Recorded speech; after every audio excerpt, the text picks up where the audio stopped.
In the grim darkness of the far future, there is only war. This tagline alone summarizes much of the history of the Warhammer 40,000 universe, as well as preparing you for the tone of the setting. Warhammer 40k is defined by war, from the stalwart forces of mankind, to the savage hordes of orcs, to the demonic armies of chaos. Since its inception in 1987, Warhammer 40k is spread across miniature war games, role-playing games, books, video games, and more, and has a collective history spanning decades. Countless stories, both official and unofficial, have been told in the universe of 40k, and it would be ridiculous to try and summarize all of them in one short video. This video will serve then as an introduction to the timeline and setting of 40k, for those that are only dipping their toes into the universe. Many things will be cut out of this timeline, but it should provide a solid starting point for those looking to learn more. The exact time and nature of the creation of the universe is unknown, but a primordial churning mass of energy and force birthed the various stars and planets across space.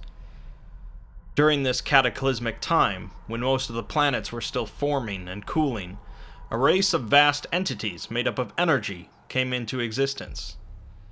With voracious appetites, they spread themselves across stars and drained them of energy before moving on to the next. In time, a species of sentient life forms, which are only known as the Old Ones, began to grow in their knowledge and wisdom. They took a particular interest in astrology and astronomy, and they eventually developed the technology of traveling vast distances across space with no ill effects. Using this technology, known as the Webway, they spread across the Milky Way galaxy. They created a vast network throughout the galaxy that was easily connected, and began to create and foster life across numerous planets. The Old Ones were certainly the dominant form of life in the galaxy, and were said to have an immense lifespan that made them effectively immortal. During this time, one of the species that evolved into sapience were known as the Necrontyr. They lived on a harsh planet, plagued by intense radiation storms, and so their bodies were weak and frail, and their lives were grim and short. They focused their technological efforts on spaceflight so they could find a new home, and eventually begin traveling among the stars. They start colonizing other planets, building a dynasty, which eventually brings them into contact with the Old Ones. The Old Ones' technology, of course, far outstripped the Necrontyrs, but above all, the Necrontyr were jealous of the Old Ones' immortality. The Old Ones refused to share their secrets, causing the Necrontyr to unite in a singular goal of crushing the Old Ones, in a series of conflicts known as the War in Heaven. Unfortunately for them, the Old Ones were simply too advanced, and their ability to easily travel the stars compared to the Necrontyr's slow ships allowed the Old Ones to easily win. The Necrontyr were beaten into submission, and the war cooled, allowing them time to plot revenge. They discovered a species even more ancient than the Old Ones, which they named the Catan, meaning star gods or star vampires. Since the Catan were made of energy, they would be difficult to harm, but wielded vast power beyond comprehension. It's unknown how the Necrontyr managed to communicate with the Catan, but they decided to build physical bodies for them so that they could understand the physical universe. The Necrontyr worshipped the Catan as gods, and the Catan relished it, cruelly enslaving the race.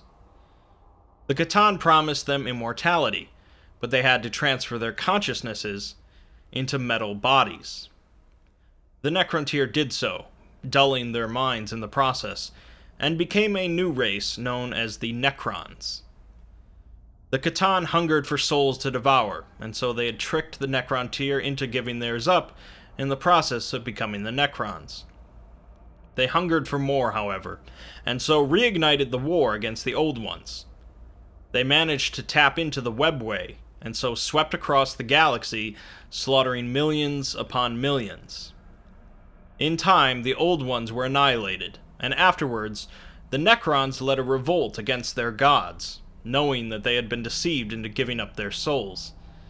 Millions more Necrons were destroyed in the revolt, but the Catan had been fragmented and bound away, as they could never be completely destroyed. One species that had joined the fight against the Necrons were the Eldar, a psychically potent and continually advancing race that had outlived the Old Ones and hated the Necrons. The Necrons were weak after their years of warring, and knew that the Eldar were soon to be the dominant lifeforms in the galaxy, so they decided to go into stasis in order to bide their time.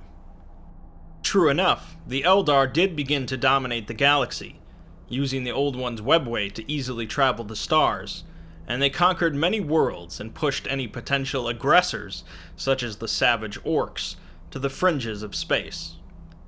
For millions of years, the Eldar ruled the stars, while other species quietly evolved, such as the fledgling human race. Beneath the real space of our physical dimension is another dimension known as the immaterium, or more commonly, the warp. The warp is without form, and laws of space and time don't apply there, but it is filled with an energy called chaos. The warp is created and fueled by the emotions, beliefs, and souls of every living being in real space. The warp is volatile and unpredictable, and possesses its own entities created by chaos, mostly referred to as demons.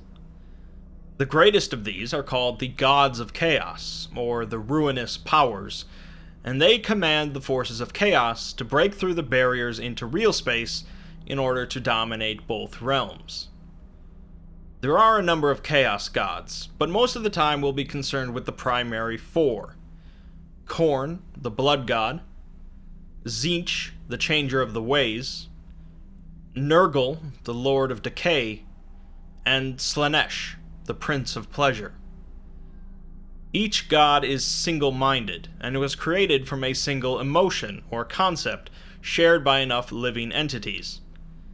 Three of these gods, Khorne, Tzeentch, and Nurgle, were created sometime after 8000 BC, partly due to the burgeoning race of humanity, although since time is not really a concept within the warp, they've technically always existed. It was also around this time that an individual was born on the homeworld of humanity, Terra, that would come to be known as the Emperor of Mankind. At this time, there were a number of psychically gifted humans on Terra called shamans, and they had the ability to reincarnate after death by taking power from the warp. Realizing the growing threat of chaos on both their own souls as well as all of humanity's, they knew they had to do something drastic in order to maintain humanity's existence. They decided to enter a mutual suicide pact, with all of them dying simultaneously, and focusing the power of the warp into a single man. This man was the Emperor, or so the story goes. Other stories simply claim he was born from mortal parents, but happens to be the most powerful psychic in the history of humanity. Either way, the Emperor was indeed powerful and immortal, and spent most of his time watching as humanity advanced, developing his own psychic powers in secret. Thousands of years would tick by during what is known as the Age of Terra, and humanity would eventually develop the technology of spaceflight. They would begin to colonize Mars, as well as the moons of Jupiter, Saturn, and Neptune. Mars would be terraformed, and would become connected to the ideals of technical expertise and advancement. It's said that the Emperor would drift from identity to identity during this time, and occasionally advise humanity, but did not strictly lead them. Eventually, they would begin to travel beyond their own solar system, leading into the Age of Technology. The early days of the Age of Technology were still slow going, as humanity's sublight vessels still took many years to travel across space, and colonists would be effectively cut off from Terra. These first interstellar colonists were required to be self-sufficient, and began developing their own unique cultures. The 18th millennium, however, would mark a great shift in the history of humanity, with two notable inventions: the warp drive and the Geller field. The introduction of the warp drive allows a spacecraft to enter and exit the warp. This is beneficial, as the warp doesn't play by the same rules of space and time as real space, so a ship can travel within the warp for a short period of time and end up light years away from where they started in real space. Without a psychic individual to navigate the warp, however, warp travel is done in short hops, only a few light years at a time, so that the ship doesn't end up drastically off course. Regardless, this allowed for much faster travel across the stars, and became the standard for human spaceflight. The warp is dangerous though, and an unprotected ship traveling through it would quickly be beset by the forces of chaos, leading to the massacre of the ship and its inhabitants. Thus, the second invention, the Geller field. This device allows a ship to create a protective bubble of real space around it as it enters the warp, making it practically impossible for demons or other forces to come near the ship. Without the Geller field, warp jumping would be a horrific, short affair. It was certainly a learning process, as you can imagine, but in time, humanity continued to spread across nearby solar systems. Genetic tampering with mutant genes led to the creation of the Navigators, psychic individuals with the unique gift of being able to navigate the warp. With a navigator at the helm of a ship entering the warp, the ship could travel much farther, coasting across various currents and avoiding hazards. This allowed even greater development of new colonies and interstellar trade and cooperation. Mankind reached the peak of their technological development during this time, creating artificial intelligences and advanced systems that contained all of humanity's technological knowledge. This golden age would not last, however, mostly due to the increasingly large presence of psychic individuals, which acted as beacons for the forces of chaos to infiltrate real space. Massive, violent warp storms would break through, isolating entire regions of the galaxy and making travel far more dangerous. Additionally, a war against rebelling artificial intelligences made things even more difficult, and humanity's cohesion was shattered. Worlds that depended on other planets for sustenance broke down in starvation, and the Age of Strife began around the 25th millennium. The Age of Strife was dark and bloody for humanity, as they were plagued by isolation, demonic invasions, mutant humans, and hostile aliens, most notably the orcs. Orcs are savage, green-skinned humanoids fueled by war, and although they aren't particularly smart, there's enough of them to be very dangerous when they manage to work together.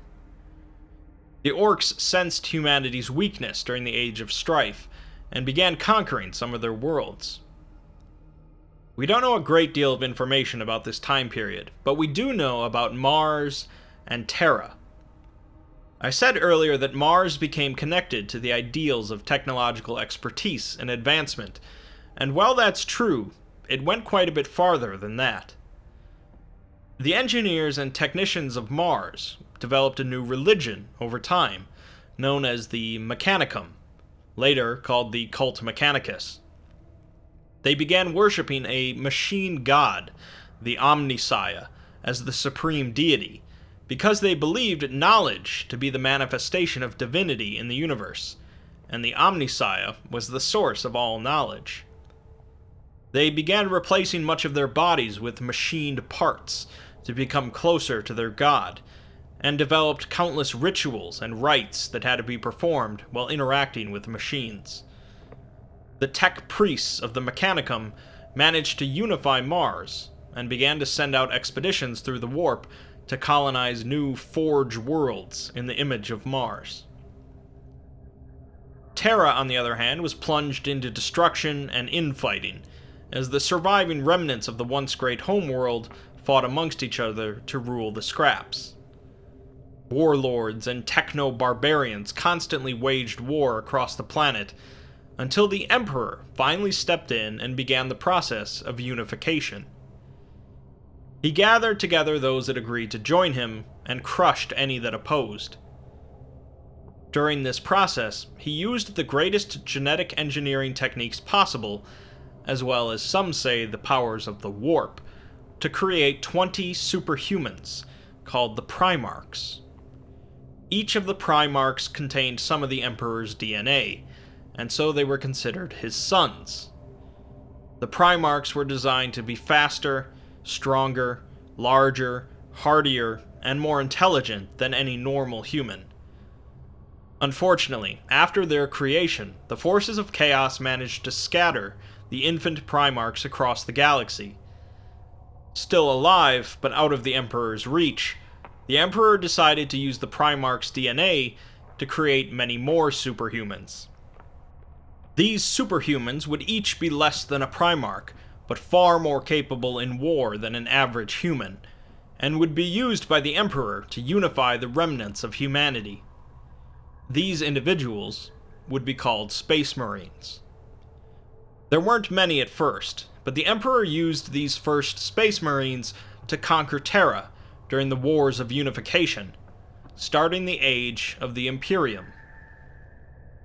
In other parts of the galaxy, the dominant Eldar were experiencing their downfall as well.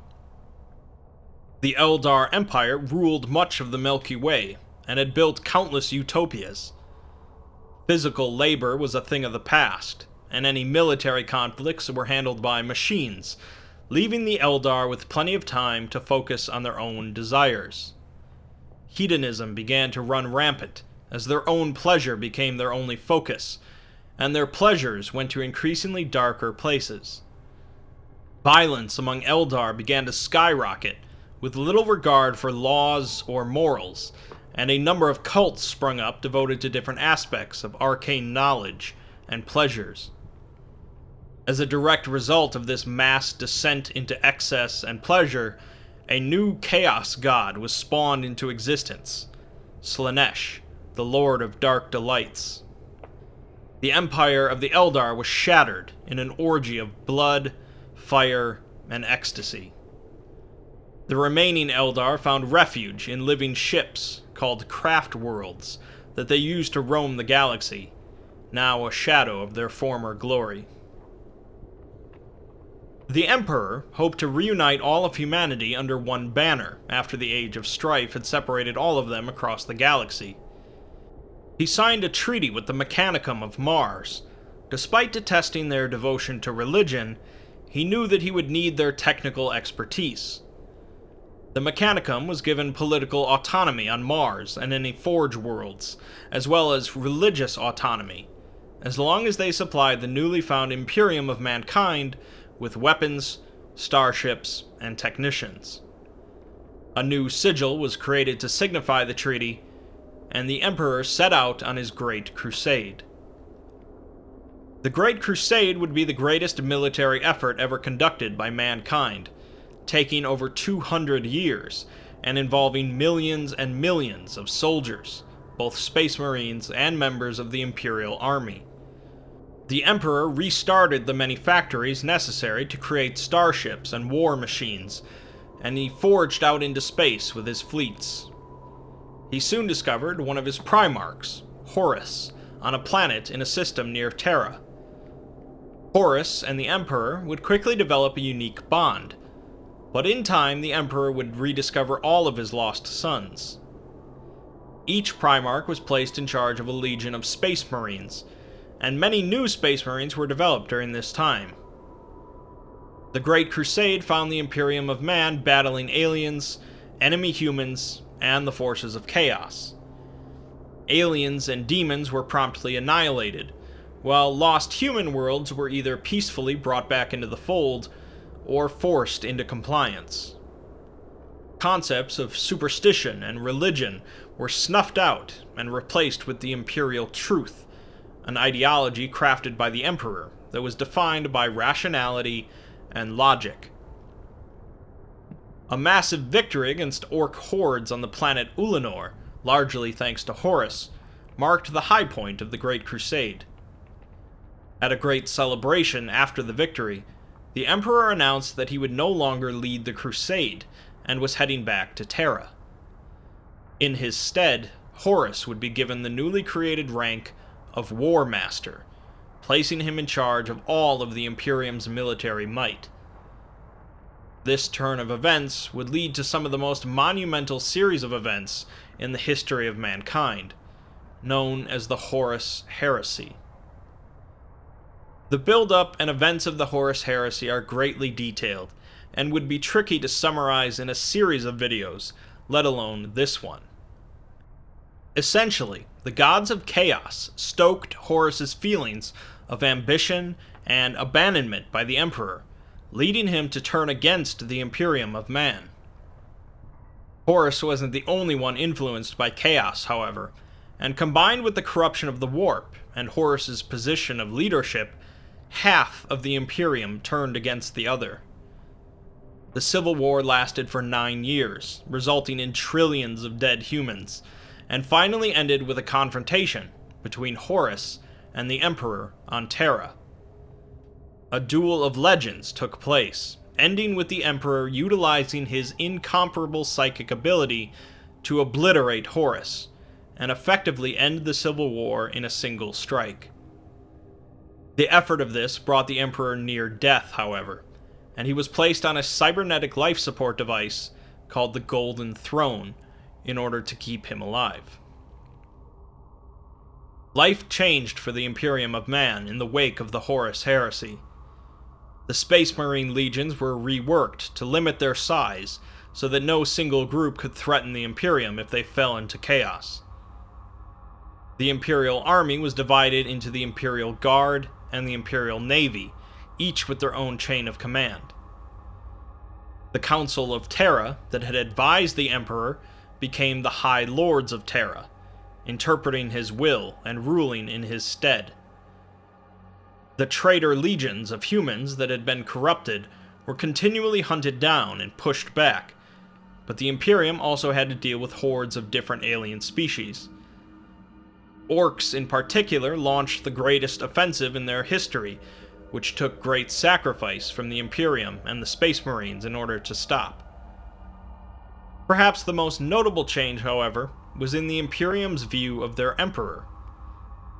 There had been small cults for some time that began to worship the Emperor as a living god, but the aftermath of the Horus heresy caused this view to skyrocket in popularity. In time, this became the official religion of the Imperium, and from then on, to oppose the Imperium was seen as heresy.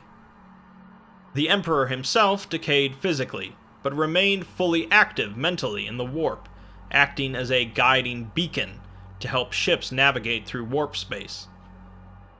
The Imperium of Man continues to wage war across the galaxy against aliens, heretics, traitors, and anyone else they don't care for. That brings us to the 41st millennium. Being the key point in time for much of the events of Warhammer 40,000, countless wars and battles are waged during this period. I'll mention 2 notable developments that brought even more bloodshed and horror to the Milky Way. The Necrons, now having been in stasis for 60 million years, were finally being awakened, often by unfortunate humans stumbling upon their tomb worlds. Many Necrons were destroyed due to failures with the lengthy stasis sleep, but enough Necrons have woken up to cause problems, due to their advanced technology and capability of reforming into a new body upon death. The other notable event, even more horrifying, was the appearance of the Tyrannid species. The Tyrannid are an alien species that comprise trillions and trillions of entities, but they are essentially a single superorganism. The Tyrannids are able to be collectively controlled by a hive mind, allowing unity and organization on an unequaled scale. Tyrannids swarm across a galaxy, consuming all biomatter they come across, to rapidly evolve and reproduce. They are also capable of implanting an individual with a seed that strongly urges them to mate and reproduce.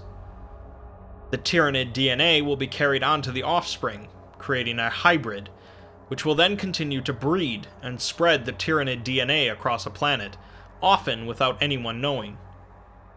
Eventually, the hybrids will cause a mass rebellion, plunging the planet into chaos, making it easier for the Tyranid horde to conquer and consume it. The Tyranids were drawn to the Milky Way from outside of the galaxy, and represent one of the greatest threats to humanity. The most recent notable event, occurring at the end of the 41st millennium, is the breakout of a massive rift in real space, dividing the galaxy in half. The forces of chaos feasted on the many worlds cut off from the unity of the Imperium and the guiding light of the Emperor, now called the Dark Imperium.